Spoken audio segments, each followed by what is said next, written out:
Hello, നമസ്കാരം. ജീവനും സ്വത്തിനുമുള്ള സംരക്ഷണം, സഞ്ചാര സ്വാതന്ത്ര്യം, ഇതൊക്കെ ഓരോ പൗരന്മാർക്കും ഭരണഘടന ഉറപ്പു നൽകുന്ന അവകാശങ്ങളാണ്. പക്ഷേ ഇതെല്ലാം നിരന്തരം നിഷേധിക്കപ്പെടുന്നവരാണ് മലയോര ജനത. വന്യമൃഗശല്യം ഒരു വശത്ത്, ആരോഗ്യ സേവനങ്ങളിൽ ഉൾപ്പെടെ നേരിടുന്ന അവഗണന മറുവശത്ത്, അധികാരികളോട് ആവശ്യങ്ങൾ ഉന്നയിച്ച് മടുത്തവർ. അങ്ങനെ അരികുവൽക്കരിക്കപ്പെട്ടവരുടെയും അവകാശങ്ങൾക്കായി പോരടിക്കുന്നവരുടെയും ശബ്ദമാണ് പൊതുജനം കഴുതയല്ല സാർ. ഞാൻ ബി ദിലീപ് കുമാർ. പ്രിയ പ്രേക്ഷകർക്ക് സ്വാഗതം.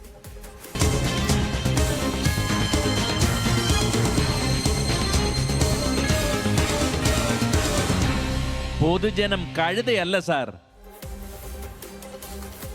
തേക്കിൻ തോട്ടത്തിൽ പശുവിനെ അഴിക്കാൻ പോയതാണ് അമർ ഇലാഹി എന്ന 22-കാരൻ. കുടുംബത്തിന്റെ എല്ലാ പ്രതീക്ഷകളും ആ ചുമലിലായിരുന്നു.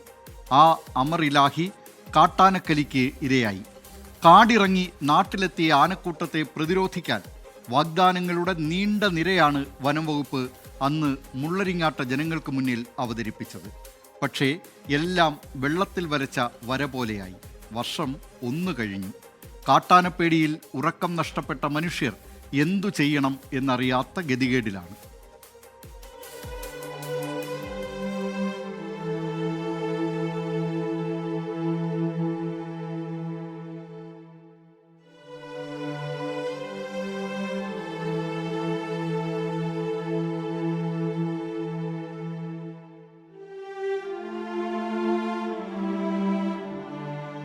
കൃത്യം 1 വർഷം മുമ്പാണ് മുള്ളരിങ്ങാട് അമ്മയൽ തൊട്ടിയിൽ അമർ എന്ന യുവാവ് കാട്ടാന ആക്രമണത്തിൽ കൊല്ലപ്പെടുന്നത്. അന്ന് വനം വകുപ്പ് പറഞ്ഞത് കാട്ടാനകൾ ഇനി മുള്ളരിങ്ങാട്ടെ ജനവാസ മേഖലകളിലേക്ക് ഇറങ്ങില്ല എന്നാണ്. എന്നാൽ 1 വർഷത്തിനിപ്പുറവും ആ കാട്ടാനകൾ ജനവാസ മേഖലയിൽ നിരന്തരം ഇറങ്ങുകയും വലിയ നാശനഷ്ടങ്ങൾ ഉണ്ടാക്കുകയും ചെയ്യുന്നു. 3.5 വർഷം മുമ്പാണ് മുള്ളരിങ്ങാട്ടെ ജനവാസ മേഖലയിലേക്ക് കാട്ടാനകൾ എത്തിത്തുടങ്ങുന്നത്. മലയാറ്റൂർ വനമേഖലയിൽ നിന്ന് നേര്യമംഗലം കാട് കടന്ന് മുള്ളരിങ്ങാട്ടേക്ക് എത്തിയ കാട്ടാനകളാണ് ഇവിടെ ഉള്ളതെന്നാണ് വനം വകുപ്പിന്റെ കണ്ടെത്തൽ. എന്നാൽ രാത്രി മയങ്ങാൻ കാത്തു നിൽക്കുന്ന കാട്ടാനകൾ ജനവാസ മേഖലയിൽ ഉണ്ടാക്കുന്ന നഷ്ടം ചെറുതല്ല. കൂട്ടമായി എത്തുന്ന കാട്ടാനകളെ ഉൾവനത്തിലേക്ക് തുരത്തുമെന്ന് പറഞ്ഞ് പറ്റിച്ചതല്ലാതെ വനം വകുപ്പ് യാതൊന്നും ചെയ്തില്ല എന്നാണ് നാട്ടുകാരുടെ പരാതി. കഴിഞ്ഞ ദിവസം രാത്രി എത്തിയ കാട്ടാന വീടിന് മുകളിലേക്ക് മരം മറിച്ചിട്ടു. ജോണി ആനീസ് ദമ്പതികളുടെ വീടാണ് തകർന്നത്.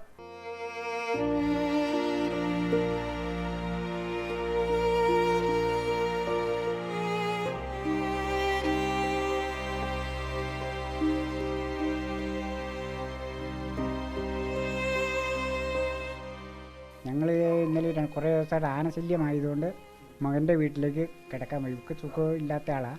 അപ്പോൾ അത് കാരണം ഞങ്ങൾക്ക് ഓടാനൊന്നും പറ്റില്ലാത്ത കാരണം അങ്ങോട്ട് പോയി കഴിഞ്ഞാൽ ഒരു 4:30 ആയപ്പോൾ എൻ്റെ ഒരു കൂട്ടുകാരൻ വിളിച്ചു, എടാ അവിടെ നിൻ്റെ വീടിൻ്റെ അവിടെ നിന്ന് വലിയ സൗണ്ട് കേട്ടു, എന്നാന്നറിയില്ല, ആന ഉണ്ടെന്നാ തോന്നുന്നത്, നീ അങ്ങോട്ട് വരരുതെന്ന് പറഞ്ഞു. വിളിച്ചു പറഞ്ഞു കഴിഞ്ഞപ്പോൾ പിന്നെ ഞാൻ നേരം വിളിച്ചേ പിന്നെ പോന്നു. ഞങ്ങൾ രണ്ടും ഒന്നിച്ചിങ്ങോട്ട് പോന്നു. നേരം വിളിച്ച് വന്നപ്പോൾ മരം ഇതിൻ്റെ മേളിലേക്ക് വീണ് പേര നശിച്ച് കിടക്കണേ കാണണേ. ഇവിടെ കിടക്കാൻ നിവൃത്തിയില്ലാണ്ടാണ് ഞങ്ങൾ ഇന്നലെ അങ്ങോട്ട് പോയത്. നമുക്ക് സുഖമില്ല, ആനശല്യം ആയതുകൊണ്ട്. അത് കാരണം ഞങ്ങൾക്ക് വീട് ഒന്ന് പണിത് കിട്ടണം. ആനശല്യം എന്ന് പറയുന്നത് ഞങ്ങൾക്ക് പോകാൻ വേറെ മാർഗ്ഗമൊന്നുമില്ല. മിനിഞ്ഞാന്ന് ആണെന്നെങ്കിൽ ഞങ്ങൾ 2 പേരും മരിച്ചു പോയേനെ. ആ കിടക്കണ കട്ടലയിലേക്കാണ് ആ ചാടിയേക്കണത് മൊത്തം. ഇന്നലെ അത് കാരണം മകൻ്റെ അടുത്തേക്ക് ഇന്നലെ എനിക്ക് വയ്യാത്ത കാരണം പോയതാണ്. അപ്പോൾ പോയപ്പോൾ ഇന്നും വയ്യാന്നും പറഞ്ഞുകൊണ്ടിരുന്ന സമയത്താണ് ഈ ആൾക്കാർ വിളിച്ചു പറയണത് ഇങ്ങനെ എന്തോ ഒച്ച കേട്ടു എന്ന്.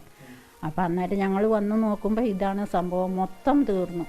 പെര മൊത്തം എല്ലാം പൊട്ടി ഫർണിച്ചറും ഫാനോ എല്ലാ സാധനവും പോയി. 4 കിലോമീറ്റർ ചുറ്റളവിലുള്ള ജനവാസ മേഖലയിലാണ് കാട്ടാനകളുടെ ശല്യം രൂക്ഷം. RRT ഉദ്യോഗസ്ഥരെ ഉൾപ്പെടുത്തി ആനയെ തുരത്താനുള്ള നടപടികൾ നടത്തി പലതവണ വനം വകുപ്പ് പരാജയപ്പെട്ടു. വീണ്ടും അതേ ശ്രമം ആവർത്തിക്കുമെന്നാണ് കോതമംഗലം DFO പറയുന്നത്. ബേസിക്കലി മുള്ളരിങ്ങാട് ഒരു വളരെ ചെറിയ ഫോറസ്റ്റ് സ്ട്രെച്ചാണ്. അപ്പോൾ ഇവിടെ ആനയ്ക്ക് സ്ഥിരമായിട്ട് നിൽക്കാനുള്ളൊരു സ്പേസ് ഇല്ല എന്നുള്ള കാര്യം നമ്മൾ റെക്കഗ്നൈസ് ചെയ്തിട്ടുണ്ട്. നമ്മൾ ഓൾറെഡി ഇതിന് വേണ്ടിയിട്ട് ഡിപ്പാർട്ട്മെൻറ്റ് തലത്തിൽ നമ്മൾ ഡിസ്കഷൻ നടത്തുകയും ഇതിന് ഇവിടുന്ന് ഓടിക്കാനൊരു പ്ലാൻ നമ്മൾ തയ്യാറാക്കിയിട്ടുണ്ട്. ഇതിലെ പ്രശ്നം എന്ന് പറയുന്നത് 3 പഞ്ചായത്തുകൾ ഇൻവോൾവ് ആണ്. ഒരുപാട് സെറ്റിൽമെൻറ്റ്സ് ഇൻവോൾവ് ആണ്. അപ്പോൾ ഇവരുടെ എല്ലാവരുടെയും ഒരു സപ്പോർട്ടോട് കൂടി നമുക്ക് ഓടിക്കാൻ പറ്റുള്ളൂ. അല്ലെങ്കിൽ ഇവിടെ നിന്ന് ഓടിക്കുന്ന ആനയെ തിരിച്ച് അവർ ഓടിക്കുകയും ഇത് ഒരു സ്ഥിരം സർക്കിൾ ആയിക്കൊണ്ടിരിക്കുകയും ചെയ്യുള്ളൂ. അല്ലാതെ ഇതിനൊരു സൊല്യൂഷൻ ആവില്ല. കാട്ടാനശല്യം രൂക്ഷമായതോടെ പലരും പ്രദേശത്ത് നിന്ന് വീട് ഉപേക്ഷിച്ച് പോവുകയാണ്. നാട്ടുകാർക്ക് ഒറ്റ ചോദ്യം മാത്രമേ ഉദ്യോഗസ്ഥരോട് ചോദിക്കാനുള്ളൂ: എന്ന് കാട്ടാനശല്യത്തിന് പരിഹാരമാകും? ഇനിയും ഒരു ജീവൻ എടുക്കുന്നതുവരെ കാത്തിരിക്കേണ്ടി വരുമോ എന്ന്. 3 വർഷം മുമ്പ് മാത്രം ജനവാസ മേഖലയിലേക്ക് ഇറങ്ങാൻ തുടങ്ങിയ കാട്ടാനകൾ മുള്ളരിങ്ങാട് പ്രദേശത്തുണ്ടാക്കിയ നാശനഷ്ടത്തിന്റെ കണക്ക് ചില്ലറയല്ല. ഏറ്റവും ഒടുവിലത്തേതാണ് ദാ ഈ കാണുന്ന ദൃശ്യങ്ങളിലുള്ളത്. ഇതിനൊരു ശാശ്വത പരിഹാരം നാട്ടുകാർ കാലങ്ങളായി ആവശ്യപ്പെടുകയാണ്. ഉടൻ എല്ലാം ശരിയാക്കാമെന്നുള്ള വാഗ്ദാനം വനംവകുപ്പിന്റെ ഭാഗത്തു നിന്നുമുണ്ട്. പക്ഷേ എന്നതിനൊരു ശാശ്വത പരിഹാരമാകും എന്നുള്ളതാണ് ഇവർ ചോദിക്കുന്നത്. നിഖിൽ നിളയ്ക്കൊപ്പം രാഹുൽ വിജയൻ, 24 ഇടുക്കി. പൊതുജനം കഴുതയല്ല സാർ.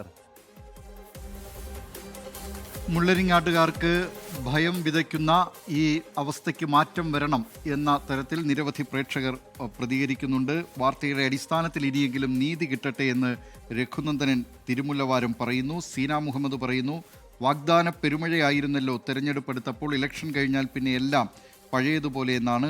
എബ്രഹാം തോമസ് പറയുന്നുണ്ട്, മനുഷ്യജീവനേക്കാൾ വില വന്യജീവികൾക്കാണ്, മനുഷ്യജീവന് പുല്ലുവില എന്ന കാര്യം പറയുന്നുണ്ട്. രവികുമാർ പറയുന്നു, വന്യമൃഗശല്യത്തിന് സർക്കാരും പ്രതിപക്ഷവും മറ്റു ജനപ്രതിനിധികളും ഒരുമിച്ച് നിന്ന് ശാശ്വത പരിഹാരം കണ്ടെത്തിയേ തീരൂ എന്ന കാര്യം.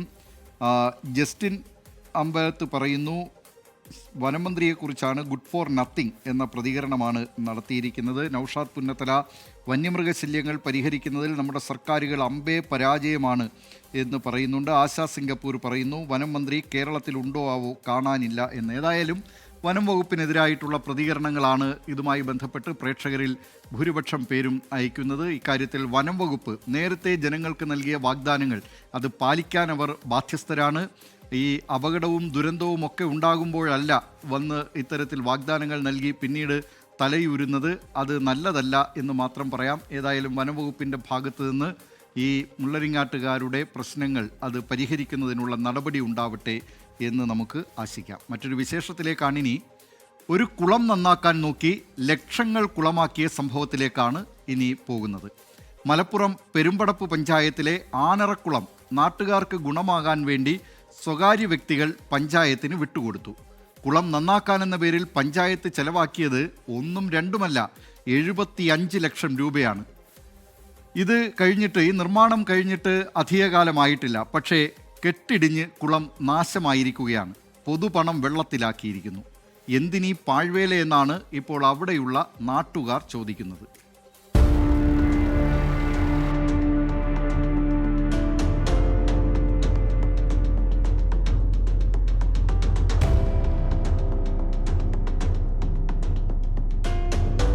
ഇനി എത്ര ലക്ഷങ്ങൾ ഇമ്മട്ടിൽ ഇന്നാട്ടിൽ ഇതുപോലെ കൊണ്ടുപോയി കളയാനുണ്ടോ എന്നാരെങ്കിലും ഗവേഷണം നടത്തുന്നുണ്ടോ എന്നാണ് ഇമ്മാതിരി സംഭവങ്ങൾ കാണുമ്പോൾ ഓർത്തുപോകുന്നത്. 2 വർഷം മുമ്പ് 75 ലക്ഷം രൂപ മുതൽ മുടക്കിൽ നിർമ്മിച്ച കുളത്തിനാണ് ഇന്ന് ഈ ദുർഗതി. സ്വകാര്യ വ്യക്തികൾ പഞ്ചായത്തിന് 5 വർഷം മുൻപ് വിട്ടുകൊടുത്തതാണ് ആനറക്കുളം. കരിങ്കല്ല് കൊണ്ട് കുളത്തിന്റെ 3 വശങ്ങളിലായി നിർമ്മിച്ച ഭിത്തിയാണ് ഇപ്പോൾ തകർന്നുകൊണ്ടിരിക്കുന്നത്. ഭിത്തി മണ്ണിനടിയിലേക്ക് താഴുന്നുമുണ്ട്. കുട്ടാടൻ പാടശേഖരത്തോട് ചേർന്നുള്ള ഭിത്തിയാണ് കൂടുതലും താഴ്ന്നു കിടക്കുന്നത്. കുളത്തിനോട് ചേർന്നുള്ള പാടശേഖരത്തും വിള്ളൽ വീണു. അശാസ്ത്രീയമായ നിർമ്മാണമാണ് തകർച്ചയ്ക്ക് കാരണമെന്ന ആരോപണമുണ്ട്. ജലസേചനത്തെയും കാർഷിക മേഖലയും തകർക്കുന്നതായി ഈ അവസ്ഥ മാറിയെന്നും പെരുമ്പടപ്പ് പഞ്ചായത്ത് പ്രസിഡന്റ് വത്സലകുമാർ. അശാസ്ത്രീയമായ നിർമ്മാണം ഉണ്ട് എന്ന് സൂചിപ്പിച്ചുകൊണ്ട് കഴിഞ്ഞ കാലങ്ങളിൽ നിർമ്മാണ പ്രവർത്തനം നടക്കുന്ന സമയത്ത് ബന്ധപ്പെട്ടവരെല്ലാം അറിയിച്ചിരുന്നെങ്കിലും അതൊന്നും മുഖവരക്കെടുക്കാതെ കരാറുകാരും മൈനർ ഇറിഗേഷൻ വകുപ്പും ചെയ്ത ഒരു പ്രത്യേക കാഴ്ചപ്പാടോട് കൂടെ ഇല്ലാത്ത ഒരു പ്രവൃത്തിയുടെ ഭാഗമായിട്ടാണ് ഇങ്ങനെ ദുരന്തം അവിടെ സംഭവിച്ചത്. ഈ ദുരന്തം പ്രദേശത്ത് കൃഷി ചെയ്യുന്ന അവരെ മൊത്തം ബാധിക്കുന്ന ഒരു അവസ്ഥയിലേക്കാണ് പോയിക്കൊണ്ടിരിക്കുന്നത്. എന്നാലും ഇതിന്റെ പിന്നിൽ വലിയ അഴിമതിയുണ്ട് എന്ന് ഞങ്ങൾ മനസ്സിലാക്കുന്നു. 75 ലക്ഷം മുതൽ മുടക്കിൽ നിർമ്മിച്ച കുളത്തിന് 2 വർഷമേ ആയുസ്സുണ്ടാവുകയുള്ളൂ എന്നത് സ്വാഭാവികമായ സംശയമാണ്. നിർമ്മാണത്തിൽ അഴിമതി നടന്നതായി പുതിയ പഞ്ചായത്ത് ഭരണസമിതി സംശയിക്കുന്നു. ഭരണസമിതി യോഗത്തിൽ വിഷയം അവതരിപ്പിക്കാനാണ് തീരുമാനം.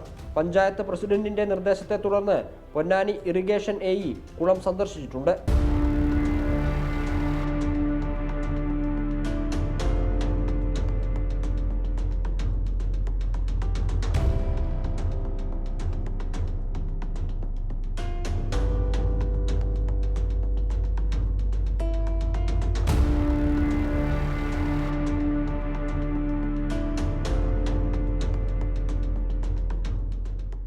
അപകട സാധ്യത കണക്കിലെടുത്ത് കുളത്തിലേക്കുള്ള പ്രവേശനത്തിന് അധികൃതർ നിയന്ത്രണം ഏർപ്പെടുത്തിയിട്ടുണ്ട്. നിർമ്മിക്കുന്ന സമയത്ത് നന്നായി നിർമ്മിച്ചിരുന്നെങ്കിൽ ഈ നിയന്ത്രണമൊക്കെ വേണ്ടിവരുമായിരുന്നോ എന്നാണ് ജനങ്ങളുടെ ചോദ്യം. പൊതുജനം കഴുതയല്ല സാർ. ഷാജി പൊയ്കയിൽ പറയുന്നു, ഇത്തരത്തിലുള്ള ഈ സർക്കാരിൻ്റെ ഒരുപാട് ലക്ഷങ്ങൾ ഇതുപോലെ പല വികസന പദ്ധതികൾക്കുമായി ചെലവഴിക്കുന്നു, കുളമാക്കുന്നു എന്ന കാര്യമാണ് ചൂണ്ടിക്കാട്ടുന്നത്. ഏതായാലും ഈ ആനറക്കുളം 75 ലക്ഷം രൂപ ചെലവഴിച്ചാണ് നവീകരിച്ചത്. പക്ഷേ 2 വർഷമാകുന്നതിന് മുമ്പ് തന്നെ ഈ കുളം മറ്റൊരു രീതിയിൽ പറഞ്ഞാൽ കുളമായിരിക്കുകയാണ് അതിൻ്റെ നിർമ്മാണം.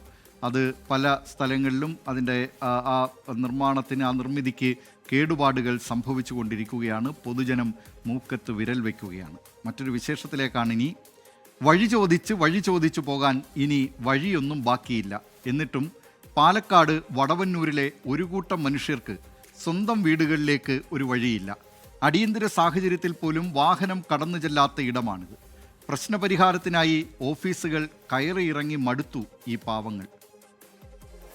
പാലക്കാട് വടവന്നൂരിലാണ് നമ്മളുള്ളത്. കാണാൻ ഭയങ്കര ഭംഗിയുള്ള സ്ഥലമാണ്. നീണ്ടു നിവർന്ന് പച്ച വിരിച്ച് കിടക്കുന്ന കുറേ നെൽപ്പാടങ്ങളൊക്കെ ആയിട്ടുള്ള ഒരു സ്ഥലം. പക്ഷേ ഈ വയലിനപ്പുറത്ത് കുറേ മനുഷ്യന്മാരുണ്ട്. അവരുടെ ജീവിതം അത്ര ഭംഗിയുള്ളതല്ല. ഒരു വഴിക്ക് വേണ്ടി അവർ കയറി ഇറങ്ങാത്ത അധികാരികളോ, കാണാത്ത അധികാരികളോ, കയറി ഇറങ്ങാത്ത ഓഫീസുകളോ ഒന്നുമില്ല. ആ ജനങ്ങളുടെ ദുരിതമാണ് ഇന്ന് പൊതുജനം മുന്നോട്ട് വെക്കുന്നത്.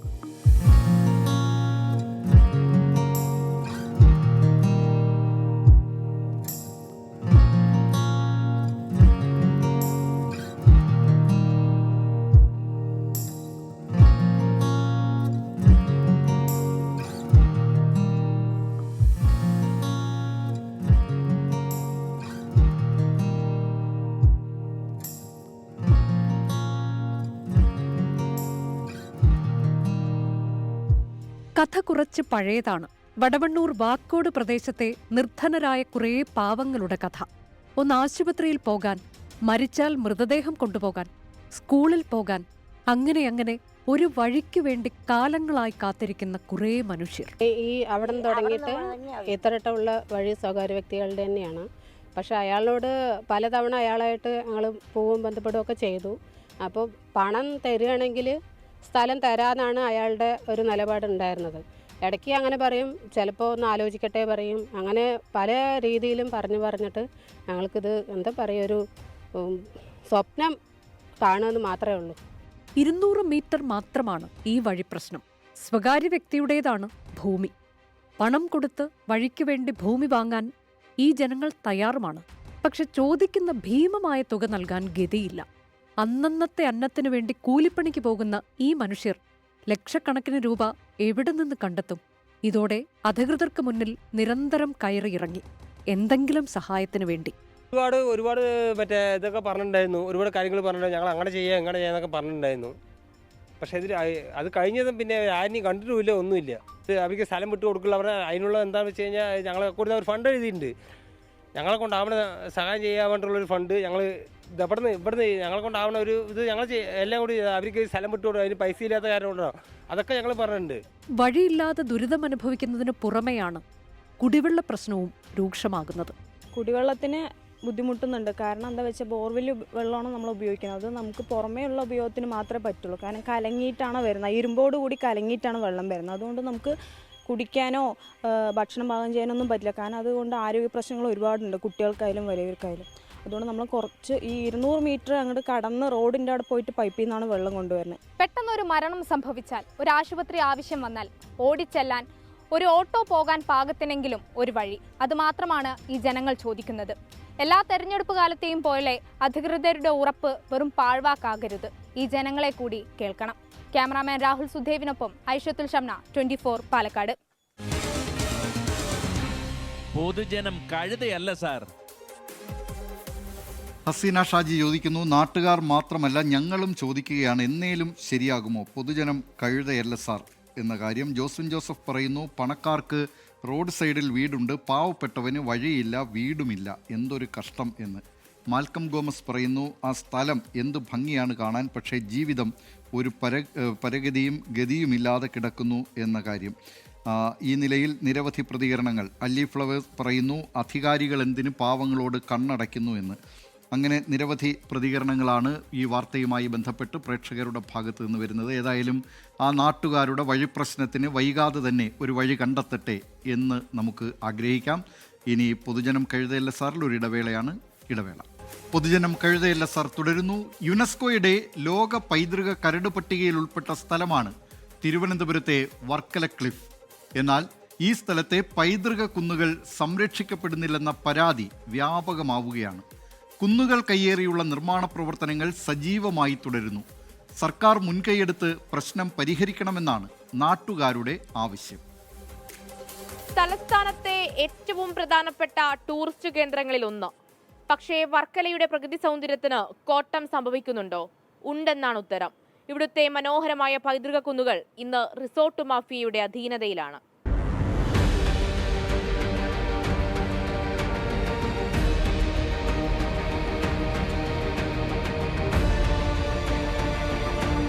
വർക്കല പാപനാശത്തെ പൈതൃക കുന്നുകൾ കയ്യേറിയുള്ള സ്വകാര്യ റിസോർട്ട് മാഫിയകളുടെ നിർമ്മാണ പ്രവർത്തനങ്ങൾ തുടങ്ങിയിട്ട് കാലങ്ങളാകുന്നു.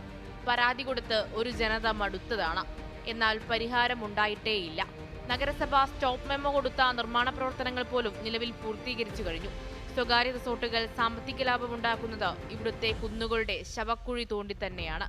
ഇവിടെ വളരെ വ്യാപകമായിട്ടുള്ള അനധികൃത നിർമ്മാണങ്ങൾ ഇവിടെ നടന്നുകൊണ്ടിരിക്കുകയാണ്. ഇവിടെ ഈ പൈതൃക കുന്നുകൾ ഇതിന് വളരെ നിഷ്കരണം അതിനെ ഇടിച്ച് നിരപ്പാക്കിക്കൊണ്ട് ഇവിടുത്തെ റിസോർട്ട് മാഫിയ ഇവിടെ വളരെ വലിയ രീതിയിൽ നിർമ്മാണ പ്രവർത്തനങ്ങൾ നടത്തിക്കൊണ്ടിരിക്കുകയാണ്. അതുപോലെ തന്നെ നമ്മുടെ വർക്കല മുനിസിപ്പാലിറ്റി അതുപോലെയുള്ള അധികാരികൾ ഇതിലൊന്നും യാതൊരു രീതിയിലുള്ള ശ്രദ്ധയും കാണിക്കുന്നില്ല, അല്ലെങ്കിൽ മറ്റെന്തോ കാര്യങ്ങൾ ഇതിനകത്തുണ്ട് എന്നുള്ളത് വളരെ വ്യക്തമാണ്. സ്വാഭാവികമായും ഈ നിർമ്മാണ പ്രവൃത്തികളെല്ലാം കുന്നുകളുടെ ബലക്ഷയത്തിന് കാരണമായിട്ടുണ്ട്. മണ്ണിടിച്ചിലുണ്ടാകുന്നുണ്ട്. റിസോർട്ടുകൾ ആധുനികവൽക്കരിക്കുന്നതിന്റെ ഭാഗമായി കുന്നുകൾ ഇടിച്ച് നടപ്പാത വരെ നിർമ്മിച്ചിട്ടുണ്ട്. ടൂറിസം വളരണമെന്നുണ്ടെങ്കിൽ ഈ ഒരു പൈതൃക കുന്നുകൾ ക്ലിഫ്, സൗത്തും നോർത്തും എന്ന് പറഞ്ഞ രണ്ട് ഭാഗമായിട്ടാണ് വർക്കല ക്ലിഫ് ഇങ്ങനെ അറിയപ്പെടുന്നത്. ഏതാണ്ട് 7 കിലോമീറ്ററോളം ദൂരത്തിൽ. അപ്പോൾ ഇതിനെ സംരക്ഷിച്ചാൽ മാത്രമേ നമ്മുടെ ഈ ഇവിടുത്തെ ടൂറിസം നിലനിൽക്കൂ. പക്ഷേ അതിന് ഈ ടൂറിസം നമ്മുടെ ഇവിടുത്തെ വളരണമെന്നുണ്ടെങ്കിൽ അതിന് വേണ്ടിയുള്ള എല്ലാ സജ്ജീകരണം, ബേസിക്കായിട്ടുള്ള എല്ലാ അടിസ്ഥാന സൗകര്യങ്ങളും ഉണ്ടാവണം. അതുപോലെ തന്നെ ബിൽഡിങ്ങുകൾ ഉണ്ടാവണം, എല്ലാം ഉണ്ടാവണം. പക്ഷേ നമ്മുടെ ഇത് നശിപ്പിച്ചുകൊണ്ട് ഈ ടൂറിസം വളർത്തി കഴിഞ്ഞാൽ എന്നേക്കുമായി നമ്മുടെ ടൂറിസം നശിക്കും. പക്ഷേ അത് ഈ കുന്ന് സംരക്ഷിക്കുന്നതിന് വേണ്ടി നമ്മുടെ സർക്കാർ നേരത്തെ പറഞ്ഞല്ലോ, സർക്കാർ ഒന്നും ചെയ്യുന്നത് മാത്രമല്ല, നമ്മുടെ ഈ അനധികൃത നിർമ്മാണങ്ങൾ ഈ കുന്നിനെ ബലക്ഷയം ഉണ്ടാക്കി വർഷാവർഷം നല്ല രീതിയിൽ ഇടിഞ്ഞു പോകുന്ന ഒരു അവസ്ഥയിലുണ്ട്. ജില്ലാ കളക്ടർ തന്നെ ഇടപെട്ട് നടപടിയെടുക്കുമെന്ന് പ്രഖ്യാപിച്ചിട്ടും നാളിതുവരെ ഈ റിസോർട്ടുകൾക്കെതിരെ ഒരു നടപടിയും കൈക്കൊണ്ടില്ലെന്ന് പ്രദേശവാസികൾ പറയുന്നു. പുതിയ നിർമ്മാണ പ്രവൃത്തികൾ ആരംഭിക്കാനുള്ള തയ്യാറെടുപ്പും പ്രദേശത്ത് നടക്കുന്നുണ്ട്. വർക്കല ടൂറിസം പോലീസിന്റെ എയ്ഡ് പോസ്റ്റ് സ്ഥിതി ചെയ്യുന്നതും കുന്നിനു മുകളിലാണ്. പോലീസ് എയ്ഡ് പോസ്റ്റ് സുരക്ഷിത സ്ഥാനത്തേക്ക് മാറ്റി സ്ഥാപിക്കണമെന്ന ആവശ്യമുയർന്നിട്ടും അധികൃതർ ചെവിക്കൊണ്ടിട്ടില്ല. ഇംഗ്ലണ്ടിലെ വൈറ്റ് ക്ലിഫുമായി വരെ താരതമ്യപ്പെടുത്തിയാണ് യുനെസ്കോ പ്രതിനിധികൾ വർക്കലയിൽ നിന്നും മടങ്ങിയത്. എന്നാൽ ഇന്നത്തെ അവസ്ഥ കണ്ടല്ലോ, ദയനീയമാണ്. നടപടി ഉണ്ടായേ പറ്റൂ. മേഘ്ന മുരളി, 24, തിരുവനന്തപുരം. പൊതുജനം കഴുതയല്ല സാർ. വനജ PR പറയുന്നു, റിസോർട്ട് മാഫിയയ്ക്ക് പണം ഉണ്ടാക്കണമെന്നല്ലാതെ മറ്റെന്ത് എന്ന്. ഏതായാലും വർക്കല ക്ലിഫ്, വർക്കല കുന്നുകൾ എന്നറിയപ്പെടുന്ന ഈ വർക്കല ക്ലിഫ് അത് വളരെ മനോഹരമായ പ്രദേശമാണ്. വർക്കലയുടെ ഏറ്റവും നല്ല സ്ഥല സൗന്ദര്യം എന്ന നിലയിൽ ഈ വർക്കല ക്ലിഫിനെ സംരക്ഷിക്കേണ്ടത് വളരെ അനിവാര്യമാണ്. ഇപ്പോൾ യുനെസ്കോയുടെ പട്ടികയിൽ കൂടി ഉൾപ്പെടുത്തിയതിനാൽ അവിടെ ആ കുന്നുകളെ സംരക്ഷിക്കേണ്ടതുണ്ട്, അതിനുള്ള നടപടികൾ സ്വീകരിക്കേണ്ടതുണ്ട്. റിസോർട്ട് മാഫിയയാണ് അതിന് തടസ്സമെങ്കിൽ അക്കാര്യത്തിൽ നിയന്ത്രണങ്ങൾ ഏർപ്പെടുത്തേണ്ടതുണ്ട്. ഏതായാലും ഈ കേരളത്തിൻ്റെ അമൂല്യ സൗന്ദര്യം വർക്കല ക്ലിഫുകളെ, വർക്കല കുന്നിനെ, അതിനെ നശിപ്പിക്കാൻ യാതൊരു തരത്തിലും ഇടവരുത്തുന്ന ഒരു നടപടിയും ആരുടെ ഭാഗത്തു നിന്നുണ്ടായാലും അത് അനുവദിക്കരുതെന്നാണ് പൊതുജനം കഴുതയല്ല സാറിന് പറയാനുള്ളത്. മറ്റൊരു വിശേഷത്തിലേക്കാണ് ഇനി. ദേശീയപാതകളുടെ നിർമ്മാണം അതിവേഗത്തിൽ പൂർത്തിയാകുമ്പോൾ നമ്മുടെയൊക്കെ മനസ്സിൽ വലിയ ആശ്വാസമാണ്. എന്നാൽ ദേശീയപാത സർവീസ് റോഡ് നിർമ്മാണത്തിലെ അശാസ്ത്രീയത മൂലം സ്വന്തം കിടപ്പാടത്തിലേക്കുള്ള വഴി നഷ്ടപ്പെട്ട് പ്രതിസന്ധിയിലായിരിക്കുകയാണ് കോഴിക്കോട് പന്തീരാങ്കാവ് കൊടൽ നടക്കാവിലെ 100ഓളം കുടുംബങ്ങൾ.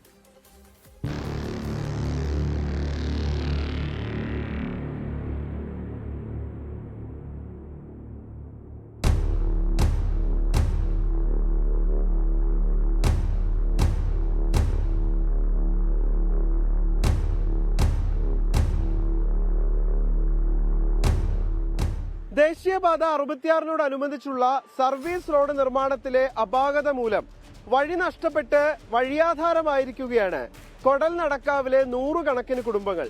എന്റെ പുറകിൽ നമുക്ക് കാണാൻ കഴിയും, നിർമ്മാണത്തിലെ അപാകത മൂലം ഇപ്പോൾ ഒരു വഴി പോലും ഇല്ലാതെ പ്രയാസപ്പെടുകയാണ് ഇവിടുത്തുകാർ.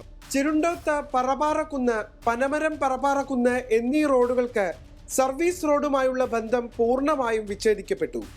സർവീസ് റോഡ് നിർമ്മാണത്തിന്റെ ഭാഗമായി 350 മീറ്ററോളം നീളത്തിൽ മണ്ണിടിച്ചു താഴ്ത്തിയതാണ് തുടക്കം. ഇവിടെ ഇങ്ങോട്ട് കയറാനും ഇറങ്ങാനും ഒന്നിനും ഒരു സൗകര്യമായിരിക്കും. പഴയ റോഡിനെക്കാട്ടിലും 3 അടി 4 അടി താത്തിയിട്ടിപ്പോൾ അവർ ഇവിടെ ഇന്ന് ശരിയായി നാളെ ശരിയായി തരുന്ന പറയുന്നല്ലാണ്ട് പിന്നെ പോലെ അതിനെക്കാട്ടിലും 2 അടി താത്തിയിട്ടാണ് ചെയ്യാൻ പോകണം. എന്നിട്ട് അതിട്ട് ഇത് പോലെ പോകും.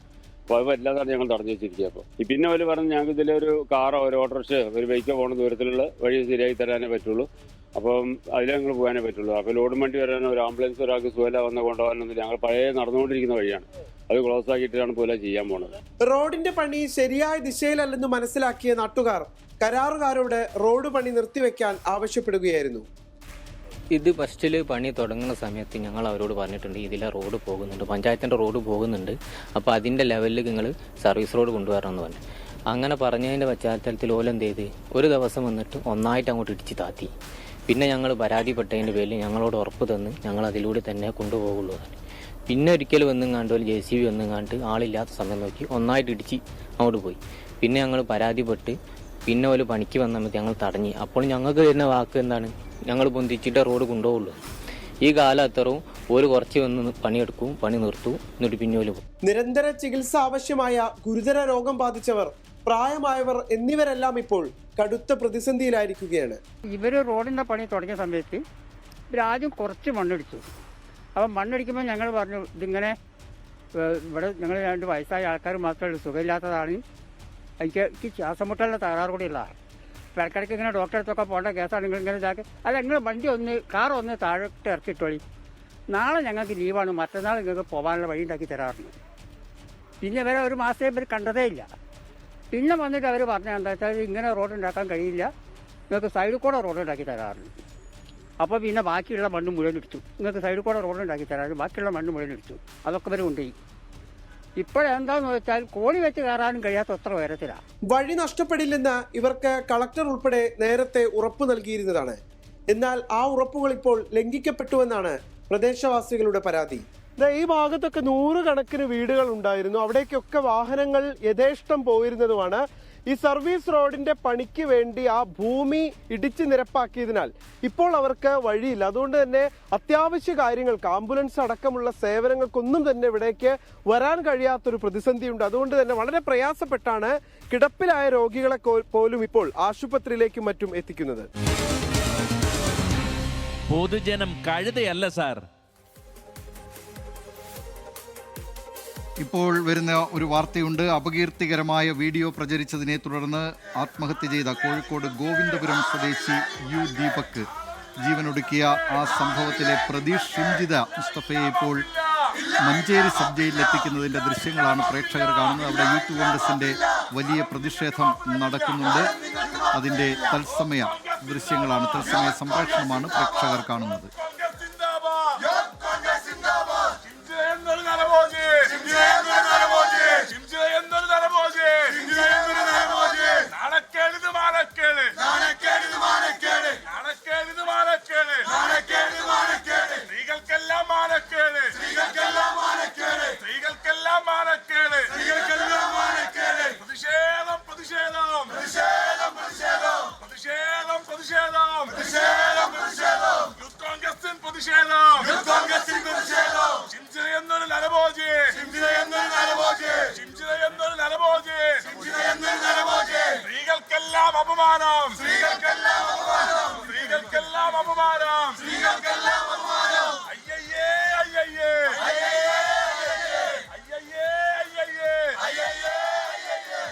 യുവാവ് ആത്മഹത്യ ചെയ്ത സംഭവത്തിൽ ദീപക് എന്ന യുവാവാണ് അപകീർത്തികരമായ വീഡിയോ പ്രചരിച്ചതിനെ തുടർന്ന് ആത്മഹത്യ ചെയ്തത്. ആ ആത്മഹത്യയുമായി ബന്ധപ്പെട്ട കേസിലെ പ്രതി ഷിംജിത മുസ്തഫയെ മഞ്ചേരി സബ് ജയിലിൽ എത്തിച്ചതിൻ്റെ ദൃശ്യങ്ങളാണ് പ്രേക്ഷകർ അല്പസമയം മുമ്പ് കണ്ടത്. പൊതുജനം കഴുതയല്ല സാറിൻ്റെ ഇന്നത്തെ അധ്യായം ഇവിടെ അവസാനിക്കുകയാണ്. ഇനി എൻകൗണ്ടറുമായി ഹാഷ്മി താജ് ഇബ്രാഹിം ചേരുന്നു.